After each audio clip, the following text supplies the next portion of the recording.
Now, from the Columbia Basin, your local news source, this is iFIBER 1 News, presented in high definition. The #1 source for real-time local news, local sports headlines, and our very own Weather Center forecast covering the entire Columbia Basin. With your iFIBER 1 News team, reporting news in real time as it's happening. From the iFIBER Communications HD broadcast studio in Ephrata, Washington, this is iFIBER 1 News, and it starts now.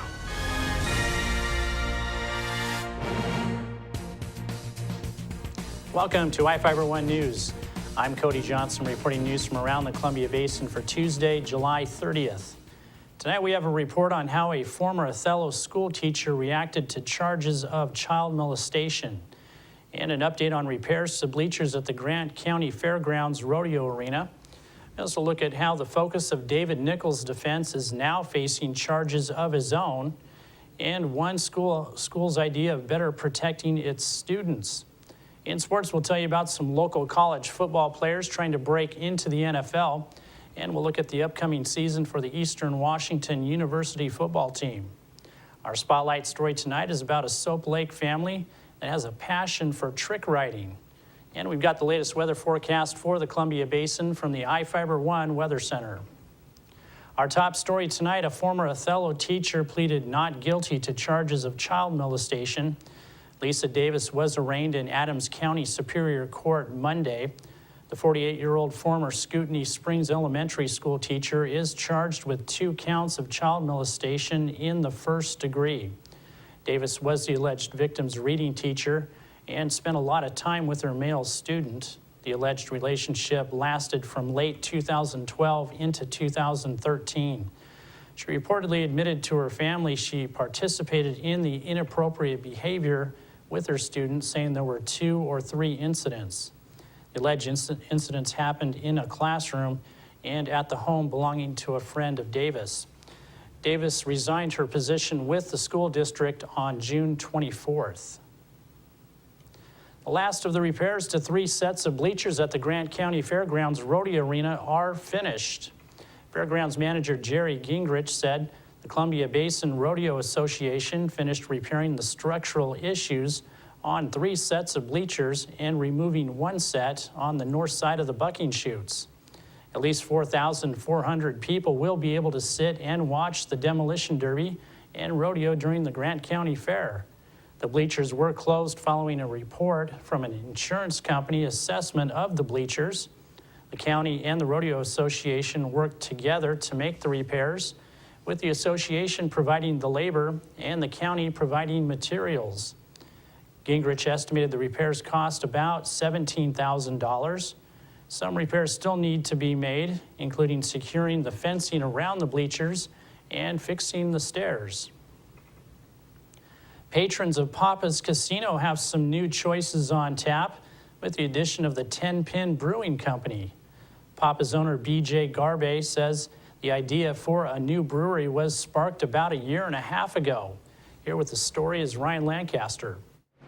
Patrons of Papa's Casino have some new choices on tap with the addition of the Tenpin Brewing Company. Papa's own BJ Garbe says the idea was sparked about a year and a half ago. They broke ground on the brewery in late January and started making test batches about 4 months back. It became kind of a passion project for me. It seemed, how craft beer is growing so rapidly that this addition to Lake Bowl and Papa's would be a perfect fit. We could create a great atmosphere here, offer something unique and exciting to the customers that we have. Garby's been a part of the company for about 3 years, but Lake Bowl has been a Moses Lake institution for well over 5 decades. So well before me. The new brewery's name is a nod to the place's legacy. That's right. We chose that name, Tenpin Brewing Company, as kind of a throwback to our roots. Paying homage, I guess, to where we came from. The brewery will start by offering 5 styles of beer: an IPA, pale, blonde, amber, and a stout. And as we get going, we'll keep adding different things throughout. But when we open tonight, we'll start with those. The beer will be offered exclusively at Papa's, although people can buy growlers to go. The man behind the beer is Jim Madden, who's been a small-scale brewer for about 20 years. Just got interested in college. I was a chemical engineering major, doing a little chemistry back in the dorm type of thing. And it's interesting. You get to taste the results. You can manipulate the chemistry in so many different ways. It really intrigued me, and it's a fun end product. The Tenpin project is his first foray into large-scale beer making. The brewery can pump out about 100 gallons at a shot.